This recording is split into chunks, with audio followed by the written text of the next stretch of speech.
What is going on, everybody? Welcome back to another episode of Halftime with K Bizzy. I am your host, K Bizzy, and today we are bringing Radu Tanasie on the podcast, and he is one of the three creators of the map Grail, which I'm sure everybody knows by now, and if you don't, I don't know, give your head a shake. I don't know what to tell you, but this man right here is joining us today, and we're talking about Grail, the inspiration behind Grail, getting the first place in map core, and then a week later getting Grail added into Counter-Strike. Crazy. And we're also talking about stuff that you guys might not know about, which is his impressive resume of AAA titles that he's worked for completely outside of Counter-Strike. Really, really awesome episode. Really cool guy, and I can't thank you guys for watching, and thank Radu Tanasie himself for being a part of today's episode. As soon as I saw Grail, I was like, I gotta get him on the podcast. He was super down, so it was a mutual interest, and I appreciate him. So we're gonna make the yapping nice and short and sweet, and we're gonna just cut right into today's episode. Make sure you check my links in the description. You can also find Radu's links down there as well. Make sure to support him and support myself if you choose to. We're getting pretty close to 500 subs, so if we manage to get to that, I think we might do a little giveaway on the Halftime CS Twitter, maybe even the K Bizzy CS Twitter. Who knows? But follow me there and figure it out. Road to 500 subs. Let's get it and enjoy today's episode. We'll catch you on the outro.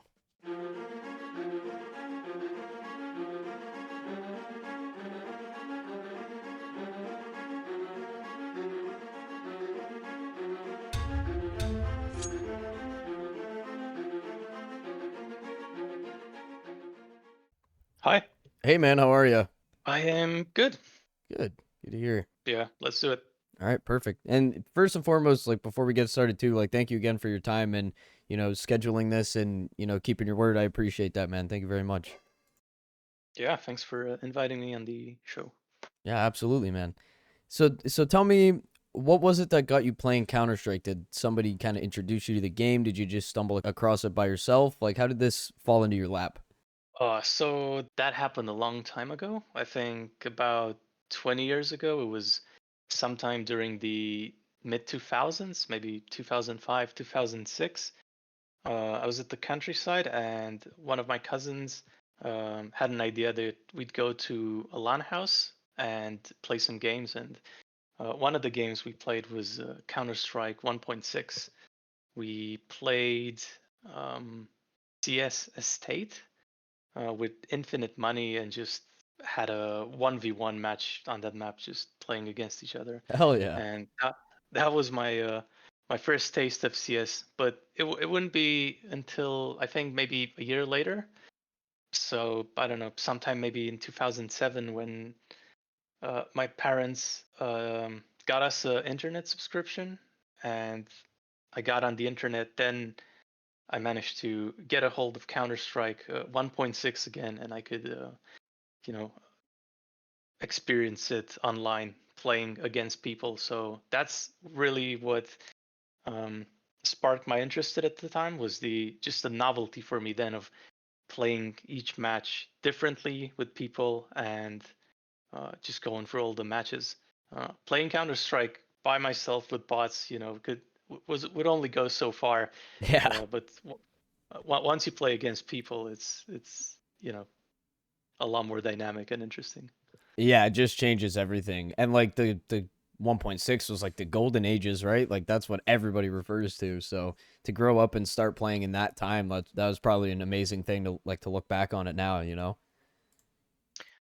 Yeah, it was really cool. And at the time, 1.6 was one of the games that everybody had to have on their PCs, at least in Romania. Like everybody had a copy of 1.6. That's awesome, man. That's so awesome. And on another note, where did you kind of start your journey with creating maps or level design, and how long have you been involved with that type of career path? Gee, I have to think about that. I think the first time I made a map was with the editor for Age of Empires 2. Um, that was again sometime early 2000s, and I don't think I knew exactly that I was making a map at the time. It was just more this thing that I discovered that allowed me to put on the map all the buildings that I wanted at no cost. So I had no idea that I was making an actual map, but I think that was the first experience. And afterwards, I had an attempt at making a Half-Life mod in 2008, which didn't lead to anything substantial. I couldn't really get Hammer working at the time, which is the editor for Valve's games. Mm-hmm. So my initial experience kind of ended there, and it wouldn't be until 2009 when my parents got me a new PC for my birthday, and then I really got access to more games like all the Source games, Counter-Strike Source, Half-Life 2, and that's really when it all started to kind of get into this field of creating levels. That's awesome, man. And like the whole just Valve specifically and like creating Mm. maps for their games, like with the Source engine and stuff, like it's just such a classic. It's just so classic at this point. Yeah, you hear it pretty often. People picking up one of Valve's games, and it's no coincidence since they support their games with editors, and at least back in the day, heavily supported modding. Yeah, big time. Unfortunately, not as much in today's, recent times, unfortunately, but it's cool to see how, they've been so involved in the community over the years, and they still are to an extent now, but it's something that I've talked about it before on the podcast, but like there's not really many other games that let you do what Valve provides for the community, you know? How many other games like Call of Duty, you can't go just making maps for Call of Duty, you know what I mean, and get put into the game and get a share of that. Like it's so unique and so cool from Valve. Yeah, totally. You can make maps for, or at least you could make maps for some Call of Duty titles, but to get featured in the game, Yeah. that wouldn't happen. Yeah, that's the whole different level. And Valve is forever goated for their contributions to the community and what they let the community do for them in their games and stuff like that. Yeah, they were pretty smart about it because now you've got thousands of people producing content for the games that get added to, Dota 2, Counter Strike. They don't have to do anything. Yeah. Content's just being produced all the time. Yeah, exactly. You started playing Counter-Strike and started, mapping and level designing in the 2000s, but when was it that you kind of figured out like I can start to create, you know, mods for Counter-Strike or Half-Life and start making, I can make skins, I can make maps if I want to. When did you kind of realize you could do that specifically with Counter-Strike? Was that later, like in CS:GO maybe, or? No, that was also around the time uh, we got internet and I gained access to, well, everything that's on the internet. And I remember stumbling on sites like FPS Banana, which is now called Game Banana, and ModDB, the one of the biggest databases for mods. And people were just uploading their creations there, skins, maps, mods. Um, at the time, it didn't really register for me that I could make my own things. I was just overwhelmed with the amount of content and crazy things that people put out, and I was looking to customize my game and install mods and play everything that was out there. Um, it was a bit later, maybe a year or two down the line, when um, I finally realized that, I can actually make my own thing. And I had like I mentioned previously, initial go to Half-Life mod, which didn't amount to anything, as first mods usually do. Mm, so first time getting into actual map making was for Counter-Strike Source in 2009 after I had a new PC. Right on. Okay. This episode of Halftime with K Bizzy is brought to you in part by Pricempire.com. Pricempire.com is absolutely loaded with essential tools for any skin enthusiast. Whether it be their blog, their price comparison app, the trending deals, or your personal inventory tracker, Price Empire really has it all. Pricempire.com is trusted by more than 1 million users on Trustpilot to ensure everybody that it is a fair and legit website. Pricempire.com is linked in the description. Go step your skins game up today. And on another note, I want to kind of skip into the future a little bit and talk about the previous, your recent previous achievements. Grail is obviously a big topic here. And first and foremost, I want to congratulate you and your team that you worked with on getting this map shipped into the game, because I think it's people like you, Lizard, and Flowly, and maps like Grail that really just raise the bar and show you, how much detail you can put into a map and like the capabilities of what you're able to do when it comes to making a map for Counter-Strike. I think it's really amazing. Excuse me. Oh, thank you. Yeah, absolutely. It blew my mind. It blew my mind. And I wanted to know from your point of view, I know we don't have your other team members here, but tell me a bit about the beginnings of Grail and how you and your team came up with the concept for a mini golf themed bomb defusal map. So it's a funny story. The contest was announced, and me and Lizard started to talk about what we'd like to do. And I was telling him about my idea, and he was telling about his idea, and they were pretty much the same. I was pitching the fantasy medieval-like fake town around a mini golf place, and he had an idea of a fantasy medieval environment in a paintball arena.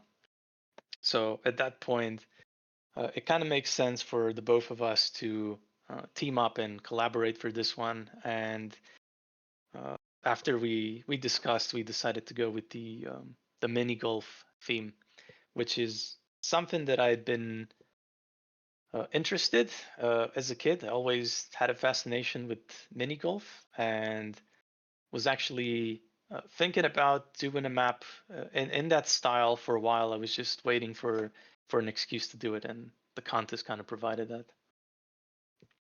That's awesome, man. And the thing that I love the most about it, like, it's just the theme. It's so unique. Like, we haven't, I don't think, unless correct me if I'm wrong, you might know better than I do, but I don't think we've gotten a mini golf themed map before, not in Counter Strike. As far as I know, not really. I might have seen some paintball ones, but mini golf isn't that. I don't think it's been done. Yeah, no, it's so unique to me, and it really stands out so much because of like the level of detail is absolutely incredible, and to just see a cool theme like a mini golf themed bomb defusal map where you can shoot the little golf balls around and stuff like that. It's maps like Grail and Dogtown. It blows my mind, and I don't know, man. I tip my hats to you guys all day long because it's so cool to see the bar get raised and raised and raised again and again. Oh yeah, for sure. Funny that you mentioned Dogtown. It's actually really, really well executed. I immediately loaded on that map and was just fascinated with the amount of little details and references. Yeah, and just strictly the Ferris wheel alone synchronizing with the bomb when it plants, like, dude, I can't believe Mm. it. It's so crazy.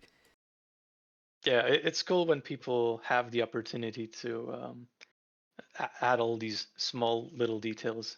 And I think the CS communities all constantly pushing the bar. If you look back at CS:GO and how the maps evolved over time, and now with Source 2, the bar has been raised even higher. Like some of these maps, the amount of work and detail that goes into them is really insane. It's almost at the AAA level.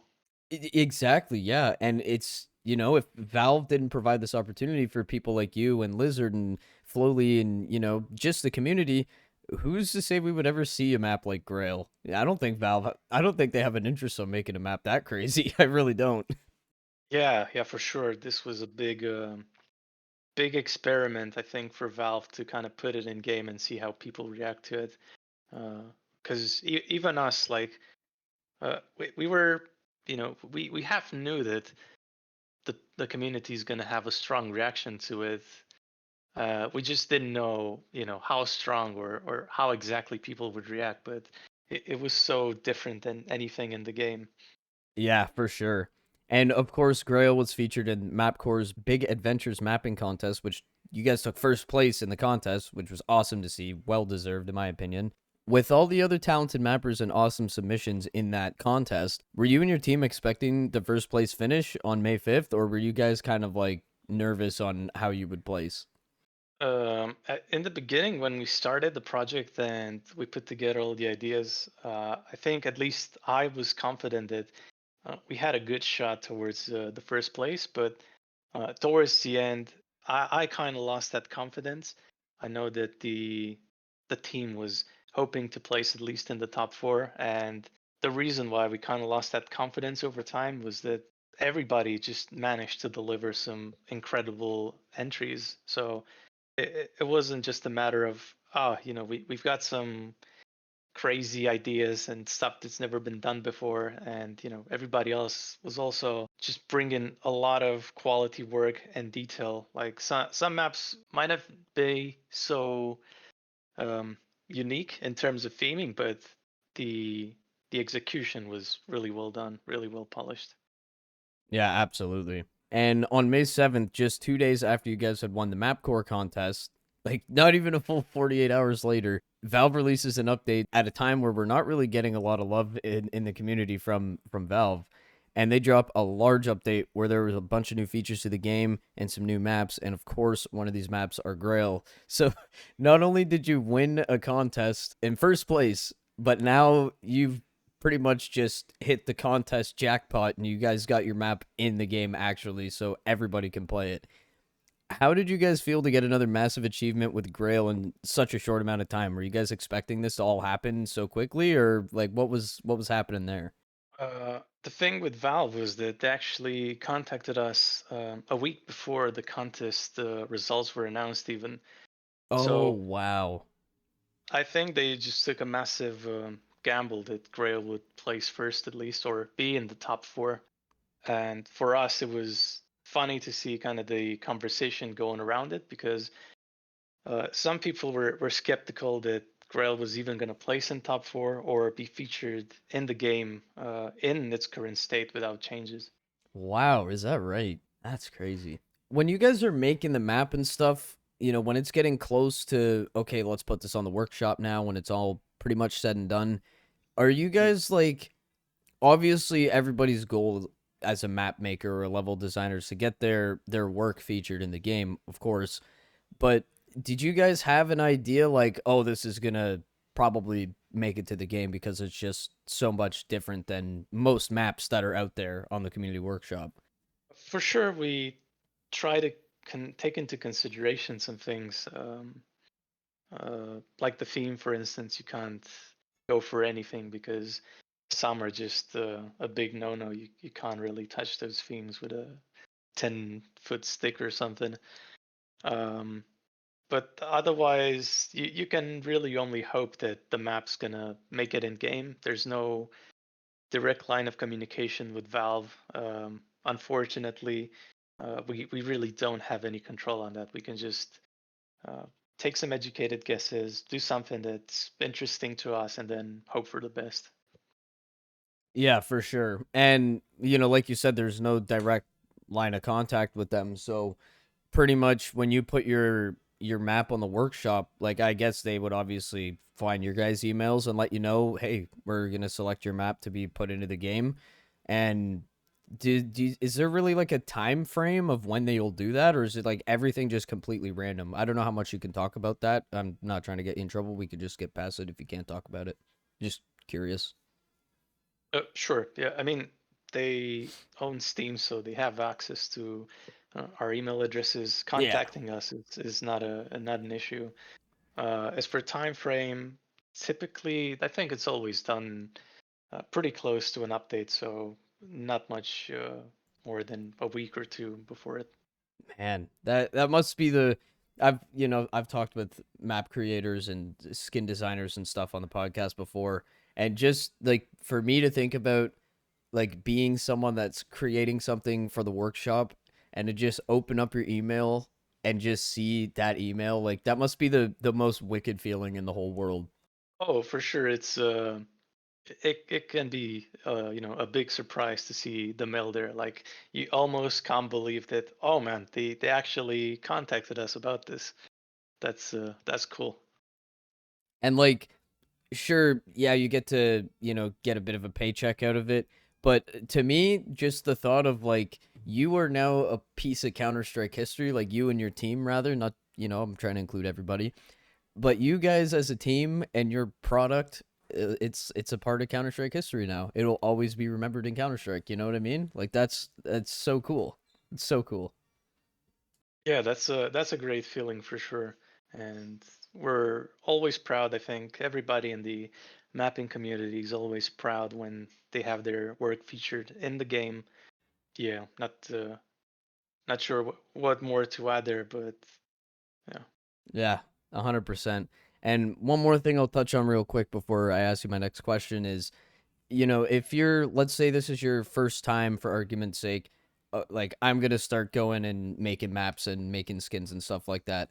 It's not hard to get in touch with other people in the community that have the experience that you can, build relationships with and try to get pointers and, oh, you should try doing this, you should try doing that. You know what I mean? Like if you were to try to do this in another game or something, it would probably be like scavenging the internet in the weirdest places for emails and contact information, and you probably wouldn't ever get in touch with these people. But the Counter Strike community, that's just another amazing thing about it, is you can go on Twitter and you could just, start navigating Twitter and see, oh, this guy made this skin. I'm trying to make a skin over here and I'm not really sure what to do. I could reach out to him and ask him what he thinks and what Valve might look for or something. I don't know. I just think it's super cool that, you can do something like that if you want to. Yeah, the thing with Counter Strike and Dota 2, for example, is that there's a lot of creators making content for it, so it's easy to find somebody that's somewhat involved. For other games, I'm not sure. I think Bethesda also has a huge modding base, so you could probably find people to work on some Skyrim mods, for example. Yeah, it's a really beautiful thing. And back to talking about Grail for a minute. A lot of people in the community were finding some bugs very early on into the official release of Grail, and you guys were extremely quick to fix it. But overall, I think people show a lot of love to Grail, and rightfully so, of course. But I have to ask, how does it feel to see the community showing so much love to the map that you had a hand in creating? And what does it feel like to have you and your team's creation officially get the Valve stamp? Sure, I'll go for the bugs first. Unfortunately, due to the contest deadline, we didn't have all the time in the world to find all of the bugs and try to abuse all of the corners to find what wasn't working. So it was natural that some issues would slip through and we'd only find them upon release. Um, Lizard was already anticipating this, so on day one he was already fixing bugs, and I think the entire first day, or even second day, he was just submitting patches. There was actually one funny bug that occurred on Grail, which is the out of bounds bug. Uh, yeah, you probably know it or have seen it. Yeah, that was Yeah, awesome. so there was a point where you could jump from the stairway into the background area and avoid the death triggers, and then you could get under the map, over the map, in areas where the other team couldn't see you, and you could kill them. It was, let's say, the worst thing that you could probably see, but it ended up actually helping the map and getting people to play it while the bug was still in, because it was like one of those things where you have a fear of missing out, so everybody wanted to try the bug to abuse it to get cheeky kills, and we've seen some really amusing clips on that. Yeah, Hmm. for sure. And like, you guys are so dedicated, and it really shows when something like that happens. Like, you guys addressed all of that super fast, but it's kind of nice to see, right off release, there's some bugs like that. It's just funny, and it just adds another layer to everything. It's like, it's just one of those things like you'll always remember, like, oh, remember when Grail released and you could jump out of bounds, and you know what I mean? Yeah. It's always the unexpected moments that stick with you. Yeah, going back to what you were asking in the second part. how does the team feel to get the map in the game? It feels great. Although I think our perception's a bit different. For example, I know that there's people that appreciate Grail for what it is and the craziness in it, but at the same time, it's also criticized by the more competitive players because it's so different. And personally, I wish um, we could have somehow managed to get that side of the community uh, more on board with the craziness of Grail. So for me, it's a bit of a mixed reception. Okay. Um, for Lizard, he's happy about it because he got to try something crazy, and we actually aimed for the casual player base with Grail. So it actually did what it was supposed to do. The fact that uh, the more competitive leading players don't like it is, not that unexpected. We designed it first and foremost to be a map that's played in casual, and you could just have a bit of fun with it, similar to the 1.6 days where you could just hop on a server and then you'd vote for some map that you never heard of and then like didn't even know what you were getting into.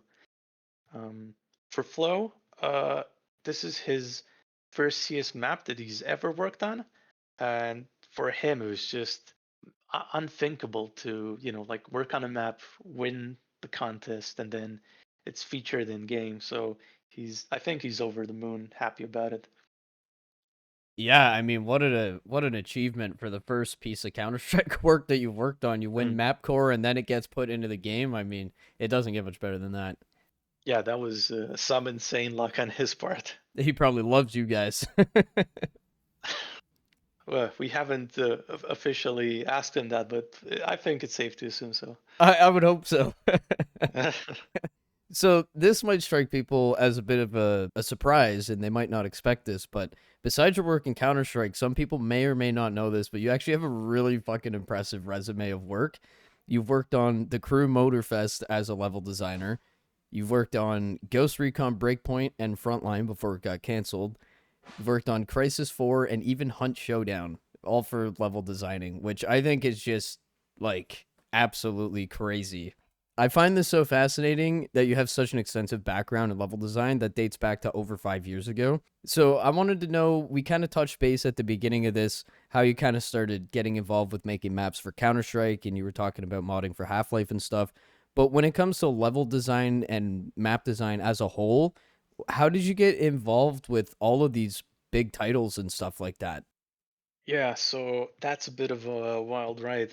Um, I had always been fascinated by video games, and once I discovered modding, especially for Valve games, I knew that I wanted to get into the industry. I wanted to be a level designer, but at the time, being a kid, this just seems so out of reach. Like, how do you even get to work at one of these studios? And especially if you're in Romania, where there's not as many opportunities in other Western countries, it didn't seem that realistic. So uh, I would continue my experiments in the spare time, and then um, focus on something else. Like actually went to study photography for university just so I have something lined up. Although in the back of my head, what I really wanted to do is work on video games. So it took a bit of time until I found my courage. I think once I began to finish university and I started to put together a portfolio, tackled some big projects, which um, as many people will tell you when you're just starting out and you're tackling big projects, you're most likely going to fail, which is what happened to me as well. So there was a point where I was even considering like, am I cut out for this? Like, am I even gonna make it into the industry? Like, I've been trying to put together this portfolio. I think at that point it had been like um, a year or two, and I wasn't getting any results. Um, Opportunities were also pretty limited, so it just didn't see any chance of it happening. But the funny thing is that a few months later, after that point, um, the interest came back. So I was, I was already set. I just didn't realize it. Like I was already committed to this. I just had to, put in the work and be more realistic with what I can achieve. So the first thing I did afterwards was apply at Ubisoft in Bucharest, which is my hometown or was my hometown. And I started as QC in December 2018, and I was assigned to the team that was testing the world building on Ghost Recon Breakpoint. And that was my starting point in video games as a professional. Man, So, yeah, that's so I fucking cool, man. That is so wicked. yeah, yeah, at the time that was a big win for me because even though I wasn't on a level design position, it was a step forward. So I was very much happy about it. But at the same time, that I also was putting in the work on some smaller projects on the side for the portfolio in anticipation that there'd be a level design opening at that studio, which did happen 9 months later. They were looking to fill on 2 or 3 level design positions, and I just took the opportunity at the time, applied. I had the portfolio in order. I think I had like 2 good, or let's say solid works, and then one that was unfinished from the previous years. I had a small little arms race map. No, not arms race. Wingman map for Counter Strike Global Offensive, Okay. and one for Far Cry 5 Arcade Editor. It was a small little open world, something done in the style of Far Cry, just because applying at Ubisoft, you got to show something that's more down their alley. Yeah, Uh, yeah. so afterwards, I landed a job as a level designer and was assigned still on Breakpoint. I did some post line support on that, and then we started a project at the studio there.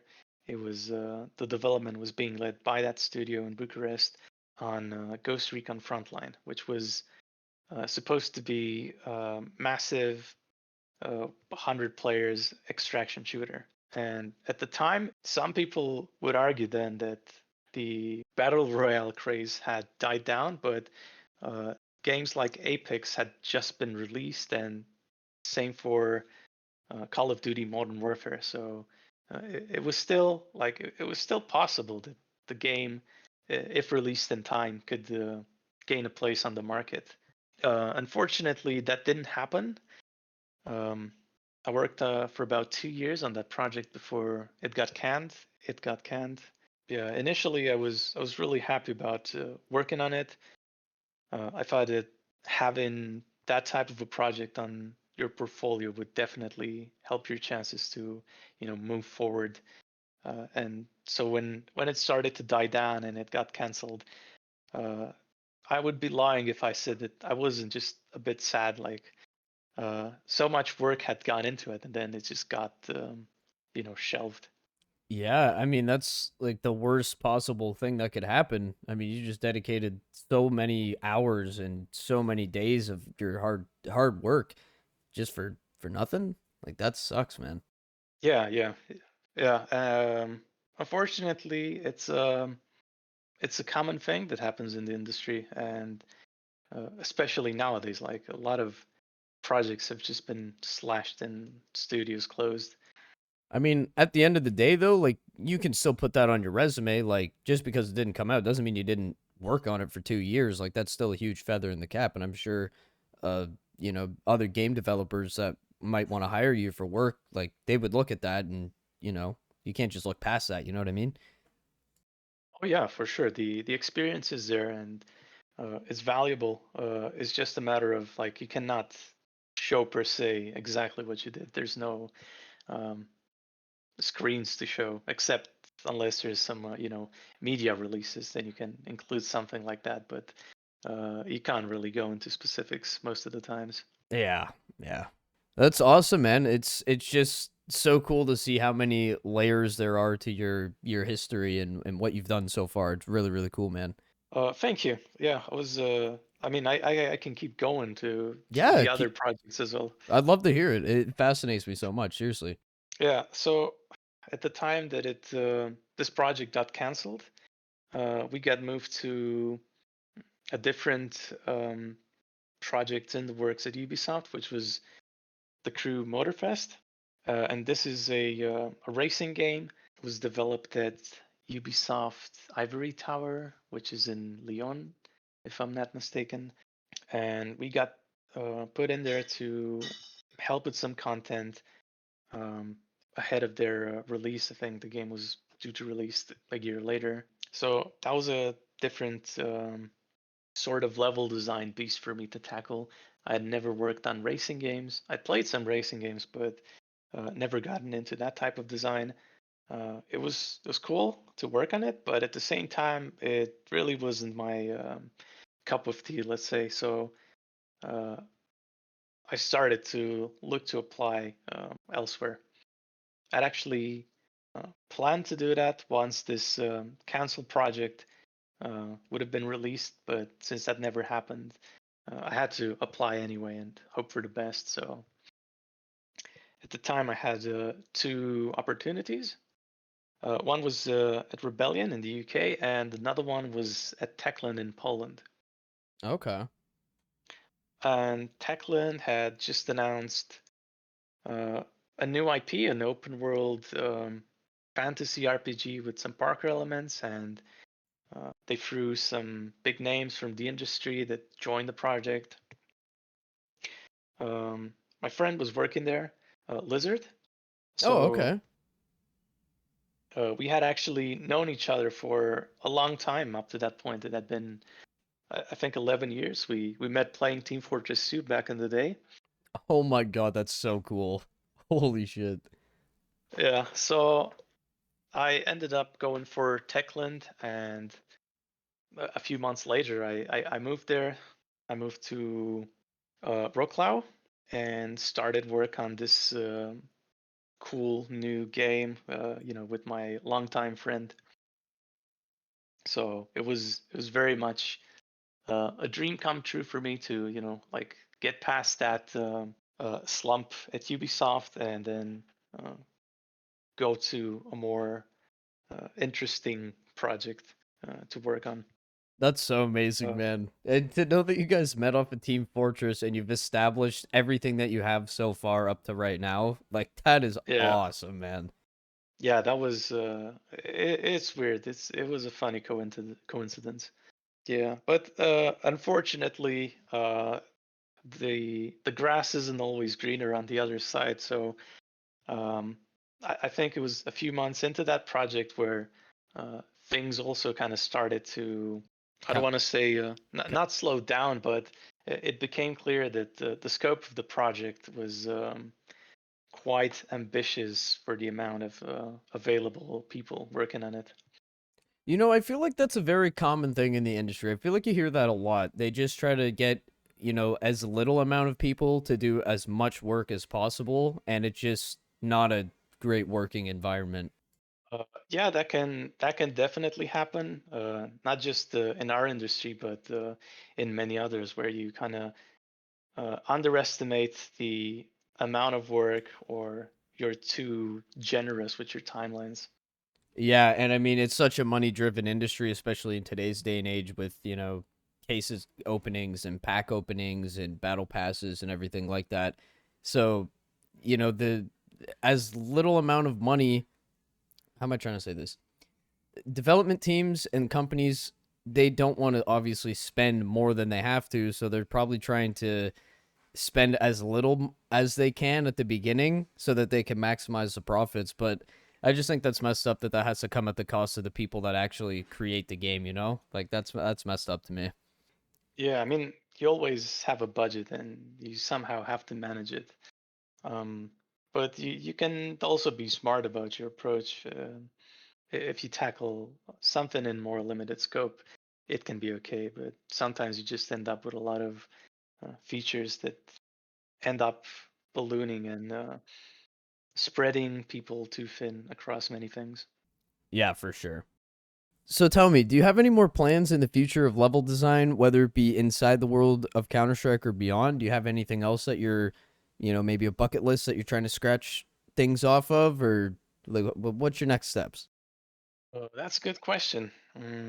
Right now, I am working at Keen Games on Enshrouded. I'm not Oh, sure okay. if you're familiar with it. It's a open world fantasy RPG with survival elements and voxel destruction and buildings, which is pretty cool. It's also something new to me, and that keeps me engaged most of the times. Otherwise, I'm already thinking about some next potential CS maps. Um, there's one that I've been meaning to return after the contest. It's a Wingman map called El Dorado. It's gotten pretty positive reception so far, but it needs a bit of polish in places. So my next priority point is probably going to be that one. Afterwards, I don't know. We'll have to see. I love it, man. Stick with the Counter-Strike maps, dude. We need more of your guys' magic. You and your team, we need more of that. That was you guys really, really raised the bar. Oh, we try to. Now it's going to be in the end down to the community to say if we really accomplished that or not. And I'm sure after getting one map in the game already, it probably lights a bit of a fire underneath you and inspires you to want to do it again. So I'm sure that inspiration is going to work. I could definitely see anything you guys make getting put in the game at this point. Shit. Oh yeah, we'll have to see. You never know with Valve. Yeah, they're mysterious over there. That's for sure. We all know that. Yeah, Valve, if you're listening to this, some more open communication wouldn't hurt. Yeah, exactly. Yeah, tell them, let them know. So, dude, thank you once again for your time. That was pretty much all I had for you. The last part of the podcast, I kind of like to shine the spotlight over on the guests. If there's anything, I know you kind of just said you're working on Enshrouded, but if there's anything else that you're working on that you want to promote, if there's anything that the people should know that are listening, let them know right now. This is your little spotlight to, self promo. Do whatever you got to do. Yeah, if you haven't checked Grail, go ahead and check it in game. Please let us know what you think about it, and also go check in Shrouded. It's a cool game. All right, guys, and that will do it for today. Thank you, everybody, for watching. Thank you, Radu Tanasie, for your hard work in the community and giving us an amazing map. And as well, we upload every single Friday. If you guys are not aware of this by now, if you're new to the channel or whatever, we're available on Apple Podcasts and Spotify. And yeah, you can catch us every Friday at 12 p.m. Eastern. And I'm not sure what that will be in your time zone, so you're going to have to check that out for yourself. But we will catch you guys next Friday. Enjoy the rest of your day and your weekend, and we will catch you next week. Till next time, everybody. Peace.